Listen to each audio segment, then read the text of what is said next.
102, 114,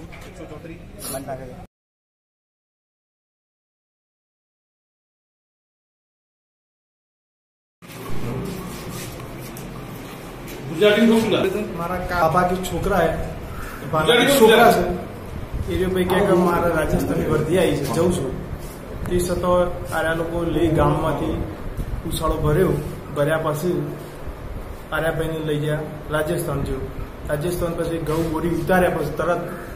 અંદર બોલાવી તરત પંપા हथौड़ा की मौत मारे मार के फाड़ी डूंगर में फेंक दिया गाड़ी में मारी बराबर।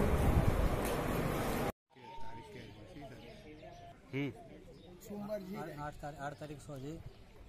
કોઈક અજાણ્યો ભાઈ એને વર્ધીમાં લઈ ગયો અને વર્ધીમાં લઈ જઈને લગભગ 2 કલાક સુધી જમવાનો એને ફોન કર્યો છે કે ભાઈ હું જમવાનું બનાવતા નહીં એ રીતના પછી 8 વાગ્યા પછી 6 વાગ્યા પછીની ફોન સ્વિચ ઓફ બોલવા મળે પછી અમને કંઈ મળી નહીં પણ એને બીજા દિવસે ગાડીની ભાળ મળી ગાડીની એક્સિડન્ટ થયેલી ભાળ મળી એના પાછળ અમે રાત પોલીસને જાણ કરી હતી અને પોલીસે મને મદદ કરી હતી ત્યાર પછીની બોડી અહીંયા કોટવાડથી 12 કિલોમીટર આસપાસ છાપરામાંથી મળી હતી।